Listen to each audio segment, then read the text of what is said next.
Chhota Udepur civil હોસ્પિટલમાં specialist ડોક્ટરોની અછતથી દર્દીઓ પરેશાન, ગાયનેક, સર્જન અને પીડિયાટ્રિશિયન ન હોવાથી ગરીબ દર્દીઓને 100 કિલોમીટર દૂર વડોદરા જવું પડે છે.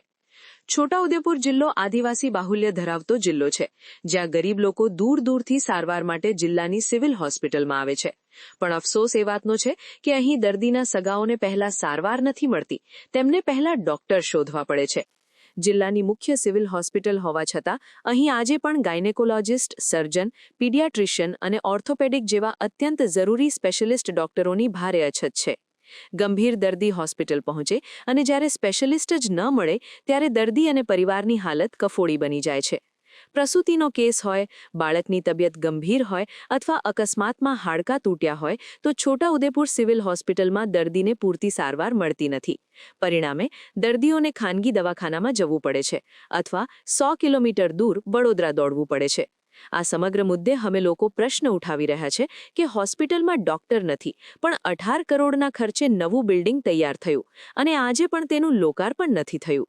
જો કે લોકાર્પણ તો આવનારા સમયમાં થશે, પણ સ્પેશિયલિસ્ટ ડોક્ટર જ નહીં હોય તો નવા બિલ્ડિંગમાં સારવાર કોણ કરશે?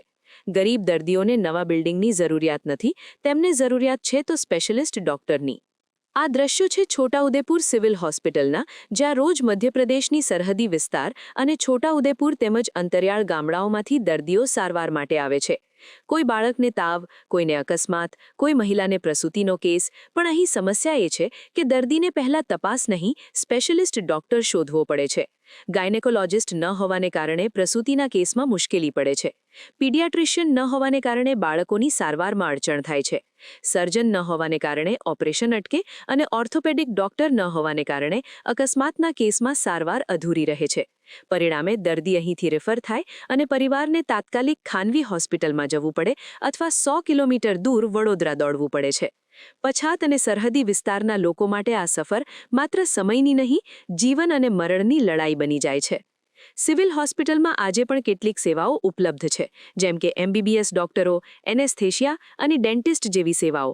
પણ પ્રશ્ન એ છે કે જિલ્લાની મુખ્ય સિવિલ હોસ્પિટલમાં જરૂરી 4 મુખ્ય સ્પેશિયલિસ્ટ જ ગાયબ કેમ છે? આજના સમયમાં કોઈપણ જિલ્લા હોસ્પિટલમાં ગાયનેકોલોજિસ્ટ, સર્જન, પીડિયાટ્રિશિયન અને ઓર્થોપેડિક હોવા જ જોઈએ. પણ અહીં ગંભીર કેસ આવે તો હોસ્પિટલ પાસે સારવાર માટે પૂરતી વ્યવસ્થા નથી. અને સૌથી મોટો પ્રશ્ન કે જ્યારે લોકો સારવાર માટે ભટકી રહ્યા છે ત્યારે આ ખાલી પડેલા પદો પર ભરતી કેમ નથી થતી? શું છોટાઉદેપુરના લોકોનું જીવન તંત્ર માટે ઓછું મહત્વ ધરાવે છે? છોટાઉદેપુર જિલ્લાના અંતરિયાળ વિસ્તારના ગરીબ લોકોની આર્થિક સ્થિતિ નબળી છે.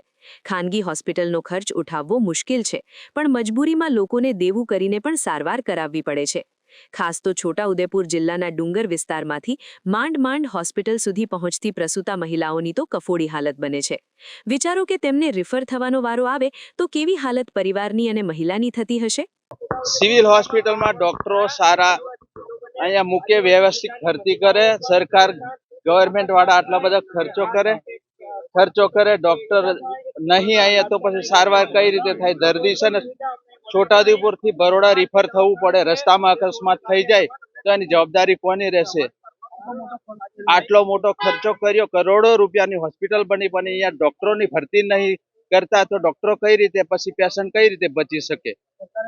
સરકારે ડોક્ટર નવી ભરતી કરીને સરકારે ડોક્ટરને મૂકવું જોઈએ. તો અહીંયા કઈક આદિવાસી વિસ્તારમાં બાળકો માણસોની કઈક દર્દીની કદર થાય. અહીંયા રાઠવા ભીમસિંહભાઈ, રામસિંહભાઈ. ગુજરાત રાજ્યનો છેવાડાનો જિલ્લો એટલે કે છોટાઉદેપુર, અને છોટાઉદેપુર જિલ્લાનું આ વડું મથક એટલે કે સિવિલ હોસ્પિટલ જે આવેલું છે તે 30-35 કિલોમીટરથી આદિવાસી મહિલાઓ અને આદિવાસી ના બાળકો, ભૂલકાઓ પોતાની જે દર્દી છે તેની સમાધાન માટે અહીં આવે છે. અને અહીં ડૉક્ટરોની અછત છે. ડૉક્ટરોને પૂરતા પ્રમાણમાં અહીં અછત પૂરી કરવામાં આવે અને ડૉક્ટરોની અમારી માંગણી છે કે અહીં ડૉક્ટરોની ભરતી કરવામાં આવે. મુશ્કેલી એવી છે કે જ્યારે 30-35 કિલોમીટરથી મહિલા આવતી હોય, પોતાની પ્રસૂતાની પીડા લઈને આવતી હોય, જ્યારે અહીં 12 વર્ષનો આદિવાસી જિલ્લો છે અને અહીં ડૉક્ટરની અછત એટલે કે ગાયનિક ડૉક્ટર ન મળે એક શરમજનક બાબત છે. એ મહિલાને 30-35 કિલોમીટર કે 100 કિલોમીટર બોડેલી કે વડોદરા માટે રિફર કરવામાં આવે છે. હોસ્પિટલમાં ડોક્ટર છે, પણ દર્દીઓને પૂરતા ડોક્ટરના અભાવે હાલાકી ભોગવવી પડે છે. જો કે ઉપલા સ્તરે જાણ કરવામાં આવેલ છે. 8 મેડિકલ ઓફિસરનું આપણે મહેકામ છે અને સ્પેશિયાલિસ્ટ ડૉક્ટરમાં આપણી પાસે જનરલ સર્જન, એનેસ્થેશિયોલોજિસ્ટ, 2 ગાયનેકોલોજિસ્ટ, 2 પીડિયાટ્રિશિયન અને ઓર્થોપેડિકનું મહેકામ છે અને ઓપ્થેલ્મોલોજિસ્ટનું મહેકામ છે. પણ એમની સામે આપણી પાસે અત્યારે એક એનેસ્થેશિયોલોજિસ્ટ છે, એક આપણી પાસે ડર્મેટોલોજિસ્ટ છે. ફિઝિશિયનનો કોન્ટ્રાક્ટ હજી રિન્યૂ નથી થયો, એ ગાંધીનગરમાં પેન્ડિંગ છે. જ્યારે આપણી પાસે સીએમ સેતુમાં પીડિયાટ્રિશિયન એક ડૉક્ટર છે અને એક ઓર્થોપેડિક ડૉક્ટર આવે છે. અત્યારે આપણે ગાયનેકોલોજિસ્ટ એક ડેપ્યુટેશન પર બોડેલીથી આવે છે, તો જેટલા કેસીસ એમનાથી મેનેજ થાય છે એટલા કેસીસ એ કરે છે. પણ બાકી ઘણા બધા કેસીસ આપણે સીએમ સેતુમાં ડૉક્ટર હોવાથી પરમેનન્ટ એટલે ફૂલ ટાઈમ ના હોવાથી આપણે ઘણા બધા કેસીસ પીડિયાટ્રિક્સ અને ગાયનેકના કેસીસને રિફર કરવા પડે છે આગળ. હા, એના માટે ડૉક્ટર બહારથી બોલાવવામાં આવે છે. જિલ્લા પંચાયત દ્વારા બહારથી પ્રાઇવેટ ડૉક્ટરને બોલાવવામાં આવે છે, જે આપણે ટીએલના ઓપરેશન થાય છે એના માટે બહારથી ડૉક્ટર બોલાવવામાં આવે છે. એ દર્દીઓને પરેશાન થાય છે એના માટે મેં રજૂઆત કરેલી છે અમને સ્પેશિયાલિસ્ટ ડૉક્ટર મૂકવા માટે. હમણાં ગવર્મેન્ટ તરફથી બી અમને આદેશ આપવામાં આવેલ છે કે કોન્ટ્રાક્ચ્યુઅલને અથવા બોન્ડેડ ડૉક્ટર્સનું જે હમણાં વેકેન્સી આવે છે એમાં છોટાઉદેપુરને પ્રાધાન્ય આપવામાં આવશે. In charge general hospital Chhota Udepur, doctor Keval Modi. અને હવે વાત કરીએ સૌથી નવાઈ ભરી હકીકતની. એક તરફ હોસ્પિટલમાં સ્પેશિયલિસ્ટ ડોક્ટરો નથી, પણ બીજી તરફ 18 કરોડ રૂપિયાના ખર્ચે હોસ્પિટલનું નવું બિલ્ડિંગ તૈયાર કરવામાં આવ્યું છે. બિલ્ડિંગ તો તૈયાર થઈ ગયું છે, પરંતુ આજ સુધી લોકાર્પણ નથી થયું. જો કે લોકાર્પણ તો આવનારા સમયમાં થશે, પણ સ્પેશિયલિસ્ટ ડોક્ટર જ નહીં હોય તો નવા બિલ્ડિંગમાં સારવાર કોણ કરશે?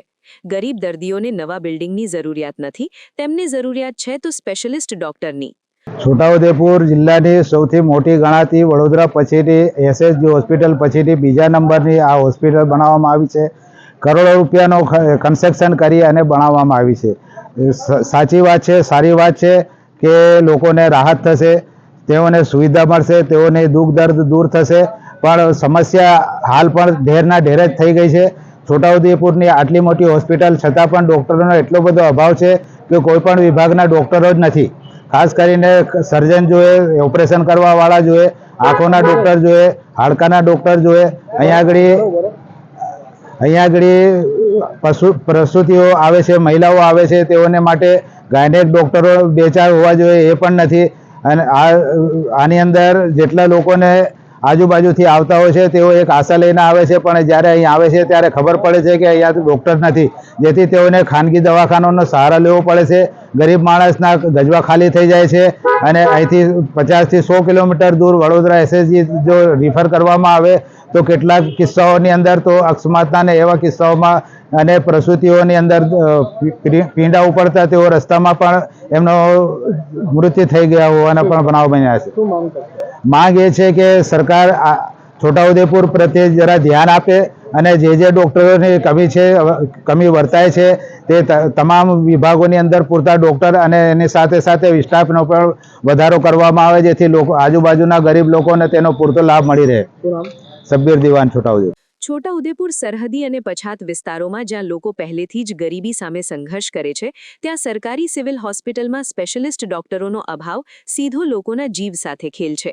હવે સવાલ એ છે કે જિલ્લા વહીવટી તંત્ર અને આરોગ્ય વિભાગ આ ખાલી પડેલા પદો પર ભરતી ક્યારે કરશે? અને 18 કરોડનું બિલ્ડિંગ લોકાર્પણ થાય તે પહેલા જ શું ત્યાં પૂરતી મેડિકલ ટીમ ઉપલબ્ધ થશે? છોટાઉદેપુરની જનતા હવે માત્ર આશા નહીં, તાત્કાલિક કાર્યવાહી માંગે છે. સમાચારની અવનવી અપડેટ જોતા રહો નિખરતા ગુજરાત ન્યૂઝ સાથે. નિખરતા ગુજરાત ન્યૂઝને લાઇક, શેર, સબસ્ક્રાઇબ કરો અને બેલ આઇકન દબાવીને સમાચારની ઝડપી માહિતી મેળવો.